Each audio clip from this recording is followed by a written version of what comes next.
তাহলে লুকিয়ে লুকিয়ে কেন ইসলামটাকে প্রচার করছেন? এখন থেকে লুকিয়ে লুকিয়ে ইসলাম প্রচার নয়, এখন থেকে ইসলাম প্রচার হবে প্রকাশ্যে, কালেমার দাওয়াত হবে প্রকাশ্যে, আল্লাহর জমিনে আল্লাহর দ্বীন কায়েমের কথা বলা হবে প্রকাশ্যে। আল্লাহর দ্বীন কায়েমের কথা বলতে গিয়ে বাধা হবে যেখানে এই ওমর নিজের জীবন বাজি রেখে লড়াই করবে সেখানে। জোরে কোনো আল্লাহু আকবার। ওমরে ফারুকের কথা শুনে নবীজি এত খুশি, মনটা ভরে গেছে। ডাক দিয়ে বলেন, ওমর তুমি আমার কাছে আর কি চাও বলো? বলছেন, নবীজি কিচ্ছু চায় না, শুধু বলেন প্রকাশ্যে কালেমার দাওয়াত হবে কবে? নবীজি ডাক দিয়ে বলেন, ওমর আল্লাহর হুকুম এখনো আসে নাই তো, আল্লাহর হুকুম আসবে যখন আমি নবী তুমি ওমরকে নিয়ে ইসলামের প্রকাশ্যে দাওয়াত দিব তখন। ওমরে ফারুক বলছেন, নবীজি তাহলে আল্লাহর হুকুম পর্যন্ত আমি ধৈর্য ধারণ করলাম, একটু অনুমতি এই মুহূর্তে আপনি আমাকে দেন। কি অনুমতি? প্রকাশ্যে ইসলামের দাওয়াতের অনুমতি না থাকলেও আমি একটু প্রকাশ্যে নারায়ে তাকবীর আল্লাহু আকবার স্লোগান দিতে চাই। কেন? আমার ভিতরে অনেক শিরকি জমা আছে, অনেক কুফরি জমা ছিল, এগুলো আমাকে অনেক কষ্ট দিচ্ছে। আমি যদি একটা মিছিল নিয়ে নারায়ে তাকবীর আল্লাহু আকবার স্লোগান দিয়ে আল্লাহর বরত্ব প্রকাশ করে এই দারুল আরকাম থেকে বাইতুল্লাহ পর্যন্ত যেতে পারি, আমার বিশ্বাস এই তাকবীরের আওয়াজের মাধ্যমে আল্লাহ আমার ভিতরে দুঃখ কষ্ট ক্লেশগুলো সব দূর করে দিবে। নবীজি ডাক দিয়ে বলেন, ওমর তাকবীরের আওয়াজ এমন একটা আওয়াজ, এটা শুধু তুমি ওমরকে নয় বরং পৃথিবীর কোনো মুসলমানকে তাকবীরের আওয়াজের বাধা দিয়ে তাকে রুখে রাখা সম্ভব নয়। জোরে কোন সুবহানাল্লাহ। দাও প্রকাশ্যে ইসলামের দাওয়াতের অনুমতি না থাকলেও আমি তোমাকে প্রকাশ্যে তাকবীরের আওয়াজের অনুমতি দিলাম। ওমরে ফারুক বলছেন, নবীজি একা একা তাকবীর দিলে তো জমে না, সাহাবীদের নিয়ে দিতে চাই। নবীজি অনুমতি দিলেন। 11 জন সাহাবী বের করলেন, 2 কাতারে বিভক্ত করলেন। প্রথম কাতারের সামনে নবীজি চাচা আমির হামজাকে দাঁড় করা দিলেন, দ্বিতীয় কাতারের সামনে তিনি নিজে দাঁড়িয়ে মক্কাবাসীকে উদ্দেশ্য করে ছোট্ট একটা ভাষণ দিতে লাগলেন। রে মক্কাবাসী শোনো, আমি ওমরে ফারুক কালেমা পড়ে মুসলমান হয়েছি। যদি কেউ নিজের সন্তানকে এতিম করতে চায়, যদি কেউ নিজের স্ত্রীকে বিধবা করতে চায়, যদি কেউ নিজের মায়ের কোলটাকে খালি করতে চায়, তাহলে সে যেন আমার সামনে এসে আমার তাকবীরের আওয়াজের বাধা দেয়। এই বলে নারায়ে তাকবীর আল্লাহু আকবার স্লোগান দিতে দিতে 11 জন সাহাবীকে নিয়ে বাইতুল্লাহর দিকে যখন রওনা হয়ে গেলেন, তার তাকবীরের আওয়াজ শুনে আবু জেহেল, আবু লাহাব, উতবা, শাইবা, ওলীদ ইবনে মুগীরা ঘর থেকে বের হয়ে আসলেন। কি ব্যাপার? কোন মুসলমানের স্পর্ধা? নারায়ে তাকবীর আল্লাহু আকবার বলে বলে মক্কার আকাশ বাতাস মুখরিত করে দেয়। এসে তাকিয়ে দেখে লাইনের 2টা লাইনের সামনে 2টা বাঘ দাঁড়িয়ে আছে। এক হলো নবীজির চাচা আমির হামজা, দ্বিতীয় হলো ওমর ফারুক রাদিয়াল্লাহু তাআলা আনহু। মক্কার কোনো কাফেরের বাবারও তখন ক্ষমতা ছিল না একক ব্যক্তি হিসাবে 2 জন বিরুদ্ধে কথা বলে। সবাই লেজ গুটিয়ে ঘরের মধ্যে পালিয়ে গেল, বাধা দেওয়ার ক্ষমতা তাদের হলো না। তার মানে তখনও তাকবীরের আওয়াজের বাধা ছিল, কিন্তু মুসলমানরা তাওয়াক্কুল না করে তাকবীর আওয়াজ দিয়েই গিয়েছে। এখনো তাকবীরের আওয়াজের বাধা আছে। মুসলমান যারা তাকবীর আওয়াজ দিয়েই যাবে, তারা ভবিষ্যতেও তাকবীর আওয়াজের বাধা থাকবে, কিন্তু মুসলমানরা নারায়ে তাকবীর আল্লাহু আকবার স্লোগান দিয়েই যাবে। কথা বলেন ঠিক কি না?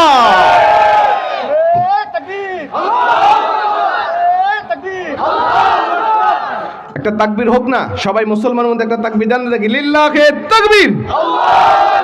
নাস্তিকতা নিপাত যাক, দিন ইসলাম জিন্দাবাদ। নাস্তিকতা নিপাত যাক, দিন ইসলাম জিন্দাবাদ। কোটি প্রাণে একই আওয়াজ, খোদাদ্রোহী ছাড় পাবে না, এই বাংলায় ঠাঁই হবে না।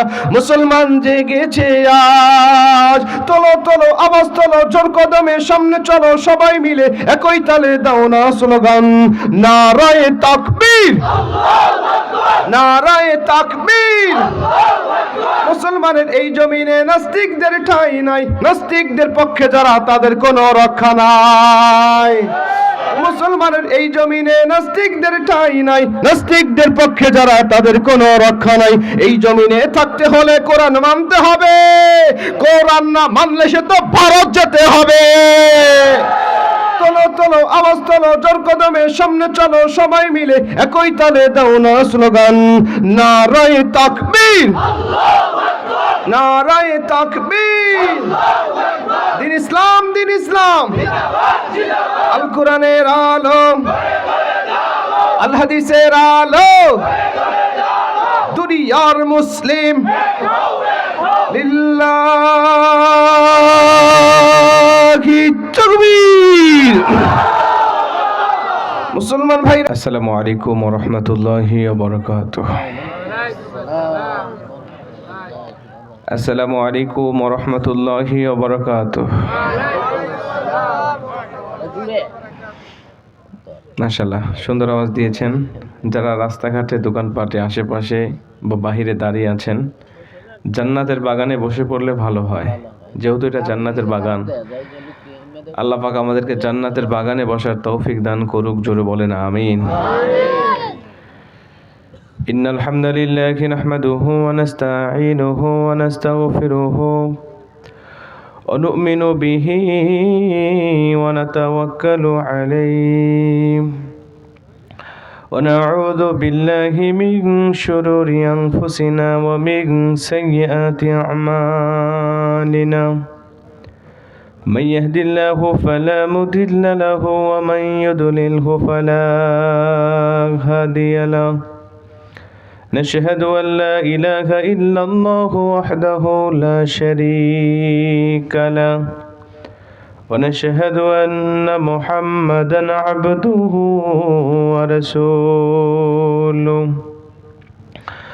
أما بعد فقد قال الله تعالى في كلامه المجيد والفرقانه الحميد। জবান খুলে সকলেই তেলাওয়াত করি আউযু বিল্লাহি মিনাশ শাইতানির রাজিম। বিসমিল্লাহির রহমানির রহিম। قل بفضل الله وبرحمته فبذلك فليفرحوا هو خير مما يجمعون.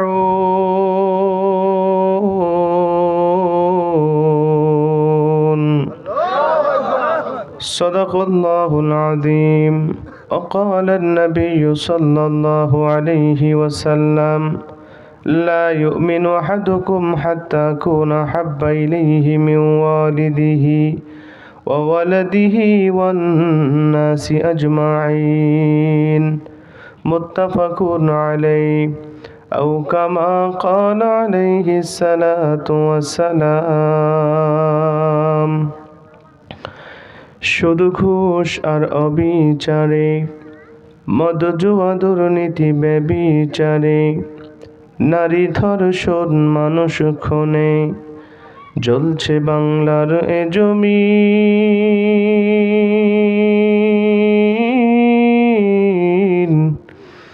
বিদায় নিতে চলছে নবীজির রক্তে মাখা দিন। মরা আজ জাগব না জাগব কালে, এইভাবে দিন গেল চলে। আজ করব না করব কালে, এইভাবে দিন গেল চলে। কি জবাব দিব মোরা আল্লাহর কাছে, হিসাব যদি চায়।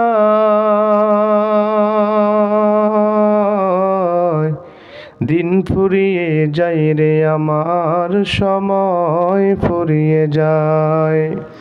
তবে মানুষ তুমি আমি আজ মনে রাখি, একদিন তোমার আমার দেহ হবে মাটি, থাকবে না রে হায়। মাটির দেহ মাটির সাথে মিশবে রে ধুলায়। সবাই একটু কালেমা পড়ি লা ইলাহা লা ইলাহা লা ইলাহা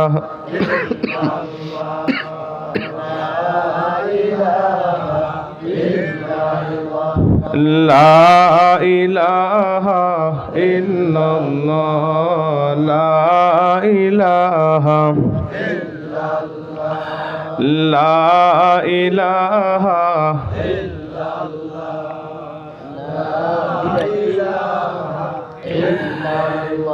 এই কালিমার দাওয়াত দিতে মার খাইলেন নবী তায়েফেতে। ঠিক কিনা বলেন? আওয়াজ দিয়ে বলেন, মুসলমানের মতো বলেন, কিশোরগঞ্জের মুসলমানের মতো আওয়াজ দিয়ে বলেন, ঠিক কিনা? এই কালিমার দাওয়াত দিতে মার খাইলেন নবী তায়েফেতে, বন্দী হলেন দেশে ছাড়লেন তবু বিপ্লবী কালিমা ছাড়লেন না। লা ইলাহা মাশাআল্লাহ, লা ইলাহা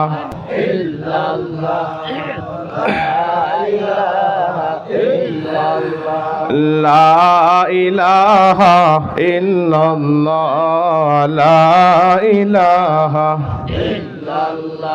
মাশাআল্লাহ, সবাই একসাথে লা ইলাহা সুবহানাল্লাহ আলহামদুলিল্লাহ, লা ইলাহা সবাই সুবহানাল্লাহ আলহামদুলিল্লাহ, লা ইলাহা সুবহানাল্লাহ লা ইলাহা তুমি বাঁচাও তুমি মারো অবিরত ক্ষমা করো, তুমি বাঁচাও তুমি মারো অবিরত ক্ষমা করো, ধরার যেজন তাকে ধরো, ধরার যেজন তাকে ধরো, তোমার মুঠোই সবই আল্লাহ। সুবহানাল্লাহ আলহামদুলিল্লাহ, লা ইলাহা সুবহানাল্লাহ আলহামদুলিল্লাহ, লা ইলাহা সুবহানাল্লাহ আলহামদুলিল্লাহ, লা ইলাহা মুসলমান সব এক হয়ে যাও, কোরআনের আলোকে জীবন সাজাও। মুসলমান সব এক হয়ে যাও, ওহির আলোকে জীবন সাজাও। রাসূলুল্লাহকে নেতা মেনে শাসন চালাও সবখানে, জীবন সুন্দর সুখী হবে তোমার, সুখী হবে তুমি দোজাহানে। মুসলমান সব এক হয়ে যাও, কোরআনের আলোকে জীবন সাজাও। রাসূলুল্লাহকে নেতা মেনে শাসন চালাও সবখানে, জীবন সুন্দর সুখী হবে তোমার, সুখী হবে তুমি দোজাহানে। যেমন নেতা ছিলেন আবু বকর, তেমন নেতা ছিলেন হযরত ওমর। ঠিক কিনা বলেন? যেমন নেতা ছিলেন আবু বকর, তেমন নেতা ছিলেন হযরত ওমর। উটের পিঠে চাকর নিয়ে, উটের পিঠে চাকর তুলে, নেতা হয়ে রশি টানে, জীবন সুন্দর সুখী হবে তোমার, সুখী হবে তুমি দোজাহানে। মুসলমান সব এক হয়ে যাও, কোরআনের আলোকে জীবন সাজাও। রাসূলুল্লাহকে নেতা মেনে শাসন চালাও সবখানে, জীবন সুন্দর সুখী হবে তোমার, সুখী হবে তুমি দোজাহানে। চলে কোন আল্লাহু আকবার। বাংলাদেশের ঐতিহ্যবাহী জেলা কিশোরগঞ্জ, ইটনা থানার অন্তর্গত ইটনা পশ্চিম গ্রাম হাজারিকান্দা আলোর কাফেলা যুব সংঘের উদ্যোগে আয়োজিত আজকের এই দ্বিতীয় বার্ষিক তাফসিরুল কোরআন মাহফিলের সম্মানিত সভাপতি সাহেব আল্লাহ পাক যাকে সম্মান দিয়ে কোরআনের মঞ্চের সভাপতিত্বের দায়িত্ব দিয়েছেন, জনাব হযরত মাওলানা আইনুদ্দিন সাহেব, আপনি আলহামদুলিল্লাহ আপনারা খুবই বুদ্ধিমান মানুষ, খুবই বিচক্ষণ মানুষের পরিচয় দিয়েছেন আপনারা, যে একজন জাতির শ্রেষ্ঠ সন্তান, একজন আলেমকে আপনারা কোরআনের মাহফিলের সভাপতির দায়িত্ব দিয়েছেন। এটা খুবই বুদ্ধিমানের পরিচয় দিয়েছেন। আমি আপনাদেরকে শুকরিয়া করছি, আপনাদের প্রশংসা করছি। কারণ আমাদের আজকের মাহফিল মানেই এলাকায় এমনও ব্যক্তিদেরকে সভাপতিত্বের দায়িত্বে বসানো হয় যে কোরআনুল কারীমের কিচ্ছু বোঝে না। কোরআনুল কারীম থেকে যখন বক্তা কথা বলতে চায়, হক কথাগুলো যখন বের হয়, তখন বক্তার টুটি পর্যন্ত চেপে ধরে। কথা বলেন ঠিক কি না? তো আপনারা খুবই বুদ্ধিমানের পরিচয় দিয়েছেন যে একজন আলোচক, একজন আলেমের ভাষা, একজন আলেমের কথা একজন আলেমই বুঝবে। কথা বলেন ঠিক কি না? আমি যদি এখানে কোনো ভুল করি, উনি আমাকে তৎক্ষণাৎ আমার ভুলটা উনি শুধরে দিবেন। ঠিক না ঠিক?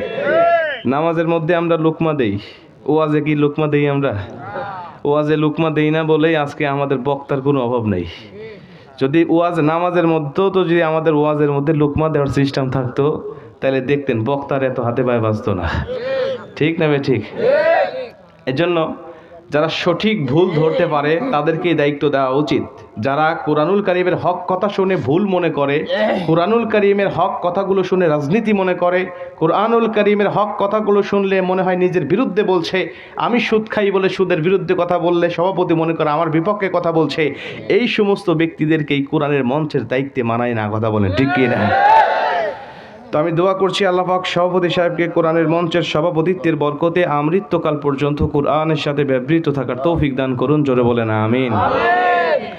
আজকের মাহফিলের সম্মানিত মেহমান, যাহারা গবেষণা করে আল কোরআন যুগ জিজ্ঞাসার আলোকে বাস্তবতার মুক্তির নিরিখে তথ্যতাত্ত্বিক এবং যুক্তিভিত্তিক আলোচনা করে মাগরিবের পর থেকে নিয়ে পর্যন্ত আপনাদেরকে ধন্য করেছেন। আল্লাহ পাক সকল আলোচকের আমলের মধ্যে, ইলমের মধ্যে, হায়াতের মধ্যে আল্লাহ আরো বরকত দান করে দিন। জোরে বলেন আমিন।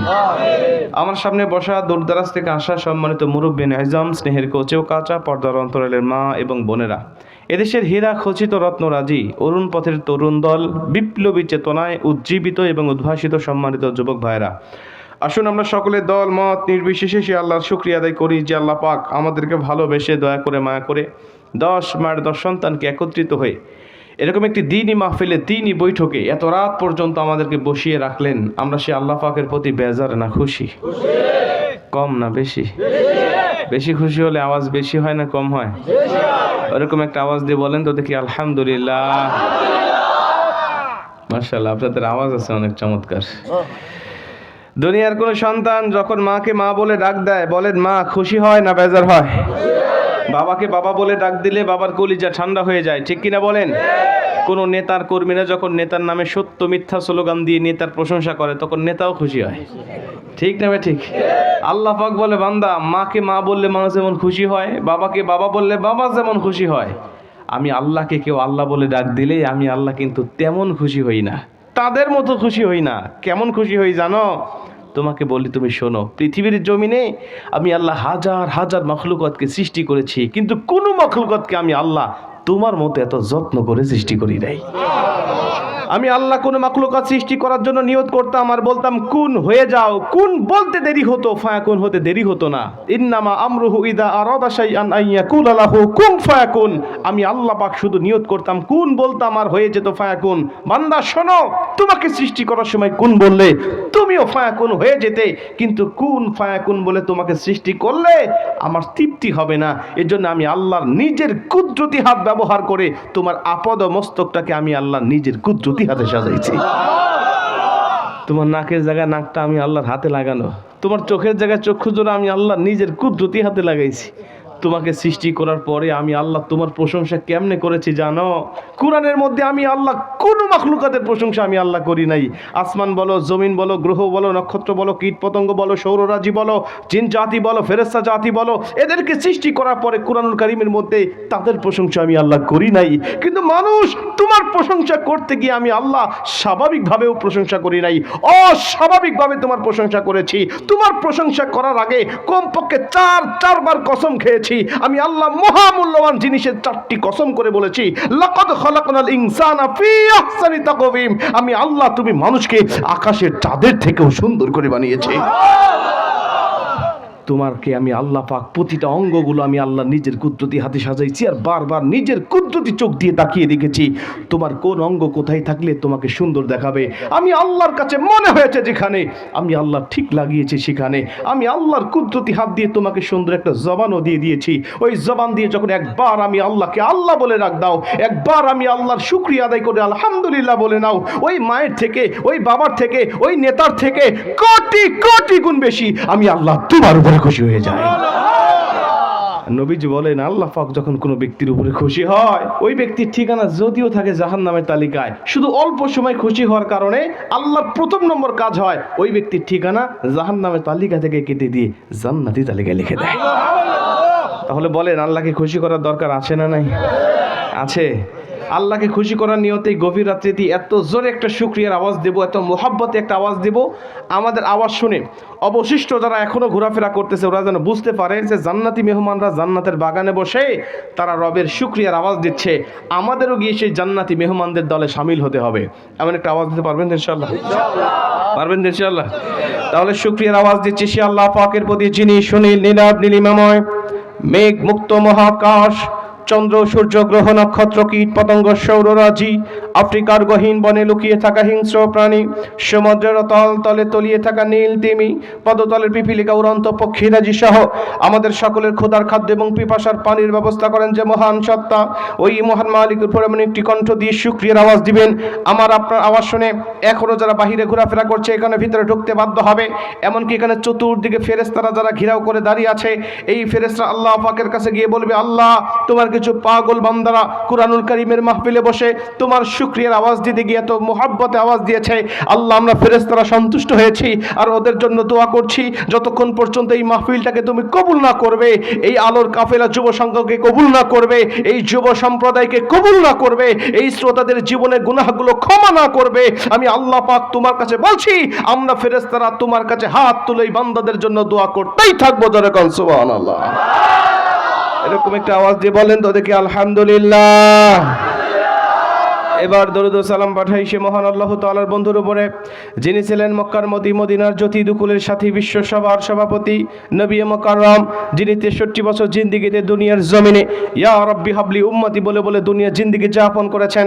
আজও যেই নবী মদিনাতুল মুনাওয়ারায় শুয়ে শুয়ে কাঁদছেন, কাল কিয়ামতের ময়দানে সমস্ত নবী রাসূল যখন নাফসি নাফসি করতে থাকবেন, সেদিনও আমার আপনার নবী জাহান্নামের গেটে সিজদায় পড়ে যাবেন, ইয়া রাব্বি হাবলি উম্মতি বলে বলে কাঁদতে থাকবেন। ততক্ষণ এই গুনাহগার উম্মতের কপাল থেকে জাহান্নামের টিকিট ক্যান্সেল করে আমার আল্লাহ জান্নাত দিবেন না যতক্ষণ। জোরে কোন সুবহানাল্লাহ।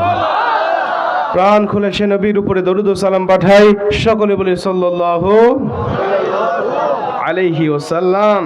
প্রাণ প্রিয় কিশোরগঞ্জবাসী, জানতে চাই আপনারা সকলে কেমন আছেন? আমাদেরকে ভালো রেখেছেন কে? কেউ যখন কাউরে কয় ভাই কেমন আছেন, উত্তর কি বলতে হয়? শুধু কি এইটুকু না আরো কিছু আছে? আলহামদুলিল্লাহ আমি ভালো আছি, আপনি কেমন আছেন? গতকালকে মাহফিল ছিল সেই নোয়াখালী, মাহফিল করে রাত 1টায় রওনা হয়েছে আপনাদের মাহফিলের উদ্দেশ্যে। সারা রাত সারা দিন গেছে, মাঝখানে শুধু নামাজ আর খাবারের বিরতি ছাড়া কোনো বিরতি নেই। একটু বিরতি ছিল পাম্পে, দুইটা ড্রাইভার দুইজনের চোখে ঘুম, আমি চালাইতে আমারও ক্লান্ত, 3 জন মিলে চালাই আর আসতে পারতেছি না। তো এত দূর থেকে কষ্ট করে আসলাম, আজকে মাহফিল করে কালকে যাবো আবার পাবনায়। এত দূর থেকে এসে আপনাদের জিজ্ঞেস করলাম ভাই কেমন আছেন, সবাই আলহামদুলিল্লাহ বলে চুপ থাকলেন। এখন কি আমি আবার নিজেই বলতে পারি ভাই আমিও কিন্তু ভালো আছি? কি কোন জিজ্ঞেস করার দরকার আছে না? আলহামদুলিল্লাহ আলা কুল্লি হাল। সকল অবস্থায় আল্লাহর শুকরিয়া আদায় করা হলো আমাদের জন্য দায়িত্ব এবং কর্তব্য। কথা বলেন ঠিক কি না? আল্লাহ পাক আমাদেরকে শুকরগুজারি বান্দা হিসেবে কবুল করে নিক। জোরে বলেন আমিন। এত কষ্ট করে যেহেতু আসছি, একটু সময় যদি আজকে বেশি লাগে কষ্ট হবে না তো আপনাদের? হ্যাঁ কষ্ট হবে না তো? আচ্ছা মাইকেলা ভাই, আপনার আমার পরে তার কোনো বক্তা নাই আছে কি না? তা আপনার যা আছে সব দিয়ে দেন, আমি আপনার জন্য দোয়া করবো, আল্লাহ পাক আপনার রিজিকের মধ্যে বরকত বাড়ায় দিবেন ইনশাআল্লাহ। আমার কণ্ঠটা খুবই অস্পষ্ট লাগতেছে, যেটা আমি নিজের কণ্ঠ নিজেই বুঝতে পারতেছি না। একটু দেখেন ভাই, আপনাকে যা আছে দিয়ে দেন, আমি দোয়া করবো আপনার জন্য, আল্লাহ পাক যেন আপনার রিজিকের মধ্যে বরকত বাড়ায় দেয়। আপনারা দোয়া করতে পারবেন না ইনশাআল্লাহ? ওদেরকে আমি কখনো মানে রাগারাগি করি না, ওরা অনেক কষ্ট করে। আপনারা ওয়া শুনে বাড়ি যাবেন, ওরা গাছের মাথায় উঠবে হরেন খোলার জন্য। ওরা অনেক কষ্ট করে, তো ওদেরকে আমরা প্রাপ্য ন্যায্যটা পর্যন্ত অনেক কমিটি দিতে পারি না। তো ভাই দেখেন, আপনি চেষ্টা করেন, চেষ্টা ত্রুটি রাখেন না। ত্রুটি করলে আপনারও দুর্নাম হবে, আমারও দুর্নাম হবে, ঠিক কিনা বলেন? কবিতা কি বক্তা আর কি মাইক ছিল কিছুই বুঝলাম না, কিছুই আলোচনা হইল না। তো আপনি ঠিক করেন, আপনারও সুনাম হবে আর আমিও কথাগুলো ভালো করে বোঝাতে পারবো, ঠিক কিনা বলেন? আচ্ছা, তো ভূমিকা লম্বা না করে সরাসরি আপনাদেরকে নিয়ে আলোচনায় যেতে চাই। আলোচনা শুরুতে দুহাত উঁচু করে একটা আল্লাহ নামে তাকবীর দিবেন। আপনারা পারবেন? আপনাদের এলাকায় তাকবীর দিলে কোনো সমস্যা হয় না তো? জঙ্গি টঙ্গি বলে কেউ গালি টালি দেয় না তো? হ্যাঁ, আপনার তো রাষ্ট্রপতির এলাকার মানুষ, তো কষ্ট মানে সমস্যা তো হওয়ার কথা না। আগে সমস্যা হইতো এক সময়, এখনো একেবারে সমস্যা নাই বললেও ভুল হবে, আছে, ভবিষ্যতেও থাকবে। কিন্তু মুমিন যারা, মুসলিম যারা এই সমস্যা মোকাবেলা করে নারায়ে তাকবীর আল্লাহু আকবার স্লোগান দিয়েই যাবে তারা, কথা কোন ঠিক কিনা? বাধা আসবেই, এখন বাধা আছে, ভবিষ্যতেও থাকবে। অতীতে বাধা ছিল না তা কিন্তু না, সাহাবীদের যুগেও নারায়ে তাকবীর আল্লাহু আকবার স্লোগানের বাধা ছিল। কিন্তু মুসলমান যারা জীবন দিতে প্রস্তুত হয়েছে, কিন্তু আল্লাহর বরত্ব প্রকাশ করতে পিছপা হয়নি তারা, কথা বলেন ঠিক কিনা? ওমরে ফারুক যখন কালেমা পড়ে মুসলমান হবেন, তখন নবীজিকে হত্যা করার জন্য খোলা তলোয়ার নিয়ে দৌড়াইছে। নবীজির দরবারে আসতেছেন, হত্যা করবেন। প্রতিমধ্যে সাহাবী দেখলেন ওমর যে তালে দৌড়াচ্ছেন, নিশ্চিত একটা অঘটন ঘটায় ফেলবে। সাহাবী কৌশল করে ডাক দিয়ে বলেন, ওমর ফারুক কই যাও? কেন? নবীজিকে হত্যা করতে। ডাক দিয়া বলছেন, দেখো তুমি নিজের ঘর সামলাইতে পারো না, যাচ্ছ আরেকজনকে সামলাইতে। তোমার বোনই তো কালেমা পড়ে মুসলমান হয়ে গেছে, তুমি আগে নিজের ঘর ঠিক করো, তারপর অন্যের ঘরে যাও। ওমরে ফারুকের গাইরতে লাগছে, বলে কি আমার বোন মুসলিম হয়েছেন, আমি যাচ্ছি অন্য মুহাম্মদকে হত্যা করার জন্য, যাই আগে নিজের বোনকে শাসাই। বোনের কাছে গিয়েছেন শাসানোর জন্য, ধর্ম ত্যাগ করানোর জন্য। গিয়ে দেখে তার বোন পবিত্র কুরআন সূরা তাহা থেকে গুনগুন গুনগুন করে তেলাওয়াত করছে। ওমরে ফারুক ডাক দিয়া বলছেন, বোন তুমি কি তেলাওয়াত করতেছিলে, একটু আমার হাতে দাও। বলছে, ভাই আপনি তো মুশরিক, মুশরিকটা নাপাক, নাপাকের হাতে পবিত্র কোরআন দেওয়া যায় না। কোরআন যদি হাতে নিতে চান, এই মুহূর্তে গোসল করে পবিত্র হয়ে কোরআনুল কারীমটা হাতে নেন।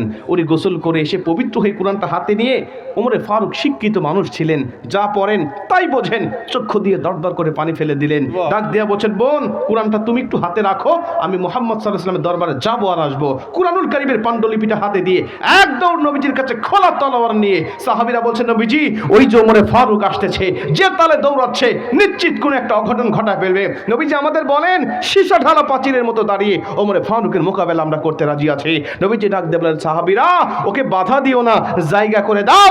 এই মুহূর্তে জিবরাইল এসে আমাকে বলে গেল, ও আমার হাতে হাত থেকে কালেমা পড়ে মুসলমান হওয়ার জন্য আসতেছে।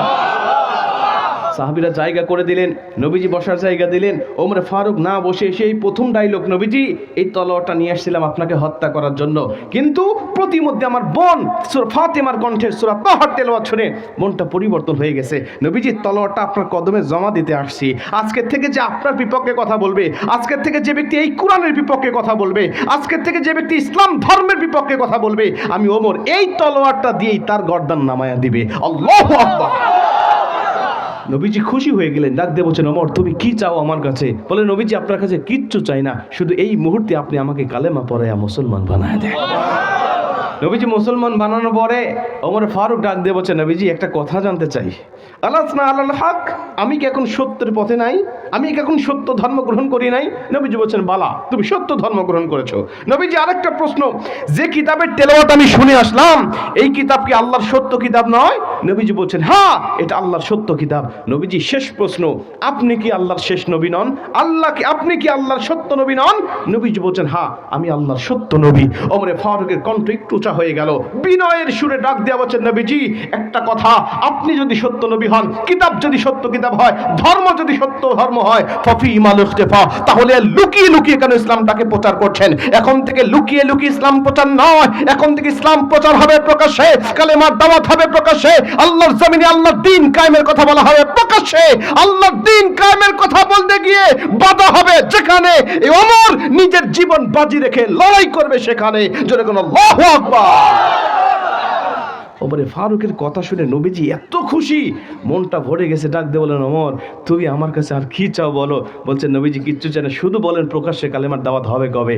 নবীজি ডাক দিয়ে বলেন, ওমর আল্লাহর হুকুম এখনো আসে নাই তো, আল্লাহর হুকুম আসবে যখন আমি নবী তুমি ওমরকে নিয়ে ইসলামের প্রকাশ্যে দাওয়াত দিব তখন। ওমরে ফারুক বলছে, নবীজি তাহলে আল্লাহর হুকুম পর্যন্ত আমি ধৈর্য ধারণ করলাম, একটু অনুমতি এই মুহূর্তে আপনি আমাকে দেন। কি অনুমতি? প্রকাশ্যে ইসলামের দাওয়াতের অনুমতি না থাকলেও আমি একটু প্রকাশ্যে নারায়ে তাকবীর আল্লাহু আকবার স্লোগান দিতে চাই। কেন? আমার ভিতরে অনেক শিরকি জমা আছে, অনেক কুফরি জমা ছিল, এগুলো আমাকে অনেক কষ্ট দিচ্ছে। আমি যদি একটা মিছিল নিয়ে নারায়ে তাকবীর আল্লাহু আকবার স্লোগান দিয়ে আল্লাহর বরত্ব প্রকাশ করে এই দারুল আরকাম থেকে বাইতুল্লাহ পর্যন্ত যেতে পারি, আমার বিশ্বাস এই তাকবীরের আওয়াজের মাধ্যমে আল্লাহ আমার ভিতরে দুঃখ কষ্ট ক্লেশগুলো সব দূর করে দিবে। নবীজি ডাক দিয়ে বলেন, ওমর তাকবীরের আওয়াজ এমন একটা আওয়াজ, এটা শুধু তুমি ওমরকে নয় বরং পৃথিবীর কোনো মুসলমানকে তাকবীরের আওয়াজের বাধা দিয়ে তাকে রুখে রাখা সম্ভব নয়। জোরে কোন সুবহানাল্লাহ। দাও প্রকাশ্যে ইসলামের দাওয়াতের অনুমতি না থাকলেও আমি তোমাকে প্রকাশ্যে তাকবীরের আওয়াজের অনুমতি দিলাম। ওমরে ফারুক বলছে, নবীজি একা একা তাকবীর দিলে তো জমে না, সাহাবীদের নিয়ে দিতে চাই। নবীজি অনুমতি দিলেন। 11 জন সাহাবী বের করলেন, 2 কাতারে বিভক্ত করলেন। প্রথম কাতারের সামনে নবীজি চাচা আমির হামজাকে দাঁড় করা দিলেন। দ্বিতীয় কাতারের সামনে তিনি নিজে দাঁড়িয়ে মক্কাবাসীকে উদ্দেশ্য করে ছোট্ট একটা ভাষণ দিতে লাগলেন। রে মক্কাবাসী শোনো, আমি ওমরে ফারুক কালেমা পড়ে মুসলমান হয়েছি। যদি কেউ নিজের সন্তানকে এতিম করতে চায়, যদি কেউ নিজের স্ত্রীকে বিধবা করতে চায়, যদি কেউ নিজের মায়ের কোলটাকে খালি করতে চায়, তাহলে সে যেন আমার সামনে এসে আমার তাকবীরের আওয়াজের বাধা দেয়। এই বলে নারায়ে তাকবীর আল্লাহু আকবার স্লোগান দিতে দিতে 11 জন সাহাবীকে নিয়ে বাইতুল্লাহর দিকে যখন রওনা হয়ে গেলেন, তার তাকবীরের আওয়াজ শুনে আবু জেহেল, আবু লাহাব, উতবা, শাইবা, ওলীদ ইবনে মুগীরা ঘর থেকে বের হয়ে আসলেন। কি ব্যাপার? কোন মুসলমানের স্পর্ধা? নারায়ে তাকবীর আল্লাহু আকবার বলে বলে মক্কার আকাশ বাতাস মুখরিত করে দেয়। এসে তাকিয়ে দেখে লাইনের 2টা লাইনের সামনে 2টা বাঘ দাঁড়িয়ে আছে। এক হলো নবীজির চাচা আমির হামজা, দ্বিতীয় হলো ওমর ফারুক রাদিয়াল্লাহু তাআলা আনহু। মক্কার কোন কাফেরের বাবারও তখন ক্ষমতা ছিল না একক ব্যক্তি হিসাবে 2 জন বিরুদ্ধে কথা বলে। সবাই লেজ গুটিয়ে ঘরের মধ্যে পালিয়ে গেল, বাধা দেওয়ার ক্ষমতা তাদের হলো না। তার মানে তখনও তাকবীরের আওয়াজের বাধা ছিল, কিন্তু মুসলমানরা তাওয়াক্কুল না করে তাকবীরের আওয়াজ দিয়েই গিয়েছে। এখনো তাকবীরের আওয়াজের বাধা আছে। মুসলমান যারা তাকবীরের আওয়াজ দিয়েই যাবে, তারা ভবিষ্যতেও তাকবীরের আওয়াজের বাধা থাকবে, কিন্তু মুসলমানরা নারায়ে তাকবীর আল্লাহু আকবার স্লোগান দিয়েই যাবে। কথা বলেন ঠিক কি না?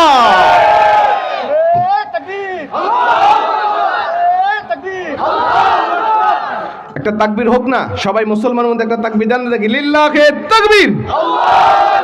নাস্তিকতা নিপাত যাক, দিন ইসলাম জিন্দাবাদ। নাস্তিকতা নিপাত যাক, দিন ইসলাম জিন্দাবাদ। কোটি প্রাণে একই আওয়াজ, খোদাদ্রোহী ছাড় পাবে না, এই বাংলায় ঠাই হবে না। মুসলমান জেগেছে আজ, তোলো তোলো আওয়াজ তোলো, জোর কদমে সামনে চলো, সবাই মিলে একই তালে দাও না স্লোগান, নারায়ে তাকবীর, নারায়ে তাকবীর। মুসলমানের এই জমিনে নাস্তিকদের ঠাঁই নাই, নাস্তিকদের পক্ষে যারা তাদের কোনো রক্ষা নাই। মুসলমানের এই জমিনে নাস্তিকদের ঠাঁই নাই, নাস্তিকদের পক্ষে যারা তাদের কোনো রক্ষা নাই। এই জমিনে থাকতে হলে কোরআন মানতে হবে, কোরআন না মানলে সে তো ভারত যেতে হবে। তোলো তোলো আওয়াজ তোলো, জোর কদমে সামনে চলো, সবাই মিলে একই তালে দাও না স্লোগান, নারায়ে তাকবীর, নারায়ে তাকবীর। দিন ইসলাম, দিন ইসলাম, আল কোরআনের আলো, আল হাদিসের আলো, দুনিয়ার মুসলিম লিল্লাহি তাকবীর। মুসলমান ভাইরা আমার, খুব মনোযোগ দিয়ে কথাগুলো শুনে নিবেন। কিশোরগঞ্জের মুসলমান, আমার আল্লাহ রাব্বুল আলামিন বলে দিলেন সূরা জুমার 39 নম্বর সূরা 24 নম্বর পারা 2 নম্বর পৃষ্ঠার 1 নম্বর লাইন, আয়াত নম্বরটা হলো 41। 41 নম্বর আয়াতের মধ্যে আল্লাহ চমৎকার ভাবে বলেন, ইন্না أنزلنا عليك الكتاب للناس بالحق فمن اهتدى فلنفسه ومن ضل فإنما يدل عليها وما أنت عليهم بوكيل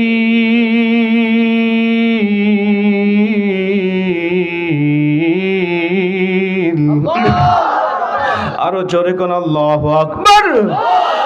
প্রত্যেকটি কুরআনুল কারীমের আয়াত তেলাওয়াত শেষ হবে যখন আমি আমার শাহাদাত আঙ্গুলি দিয়ে আপনাদেরকে ইশারা দিব, তখন আমার শাহাদাত আঙ্গুলির ইশারা পাবেন যখন দুই হাত উঁচু করে আল্লাহু আকবারের আওয়াজটা দিবেন, তখন এই কর্মসূচি চলতেই থাকবে ততক্ষণ, আখিরি মোনাজাত হবে না যতক্ষণ। রাজি আছেন যারা যারা দু হাত উঁচু করে আমার আল্লাহকে আবারও দেখা দেন তারা আল্লাহু আকবার। মুসলমান ভাইরা আমার খুব মনোযোগ দিয়ে কথাগুলো শুনে নিবেন। আল্লাহ রাব্বুল আলামিন বললেন, দুনিয়ার মুসলমান আমি আল্লাহ তাআলা তোমাদের জানিয়ে দিলাম এই দুনিয়ার জমিনে তোমাদের উপরে নাজিল করে দিয়েছি 30 বার আল কোরআন। আমি মালিক বলে দিলাম এই কোরআন দিয়ে যদি তোমাদের ব্যক্তিগত জীবন, পারিবারিক জীবন, সামাজিক জীবন, রাষ্ট্রীয় জীবন চালাইতে পারো, আমি আল্লাহ পাকের বক্তব্য হলো আমি আল্লাহ পাক তোমাদেরকে হেদায়েতের পথটাকে সহজ করে দিব। নবীজি বলেন আল্লাহ পাক যখন কোনো ব্যক্তিকে হেদায়েতের পথে কবুল করে নেয়, আল্লাহ পাক যখন কোনো ব্যক্তির জন্য হেদায়েতের পথ সহজ করে দেয়, আল্লাহ পাক তখন তার উপরে পরিপূর্ণ সন্তুষ্ট হয়ে যায়। আল্লাহ পাক তখন তার উপরে দুনিয়াবি কল্যাণগুলো নাজিল করে দেয়, দুনিয়া এবং আখিরাতের কল্যাণগুলো তার জন্য বাজেট করে দেয়। নবীজি বলেন এই মুহূর্তে এই অবস্থা থেকে ওই ব্যক্তি যখন দুনিয়ার জমিন থেকে বিদায় নিয়ে চলে যাবে, আল্লাহ পাক তখন তাকে আল্লাহর সন্তুষ্টির উপরে দুনিয়ার থেকে বিদায় করে দেয়। ওই ব্যক্তিকে যখন কবরের জগতে রাখা হয়, আমার আল্লাহ রাব্বুল আলামিন ওর কবরের মধ্যেই জান্নাতি নাজ নিয়ামত জোগাড় করে দেয়। জোরে কোন সুবহানাল্লাহ। মুমিন ব্যক্তি যারা দুনিয়ার জমিন থেকে বিদায় নিয়ে চলে যাবে, নবীজি বলছেন এদের ঈমানটাকে বিবেচনা করে, ঈমানের কোয়ালিটিটাকে বিবেচনা করে আল্লাহ পাক এক একজন মুমিনের কবরের মধ্যে এক এক রকম ফ্যাসিলিটি, এক এক রকম সার্ভিস আল্লাহ পাক দিতে থাকবেন। সব মুমিনের কবরে একই রকম পরিবেশ হবে না। আপনি দেখবেন কবরের মধ্যে এক এক রকম মুমিনকে আল্লাহ রাসূল সাল্লাল্লাহু আলাইহি ওয়াসাল্লাম এক এক রকম বেনিফিট দেওয়ার জন্য ঘোষণা করেছেন।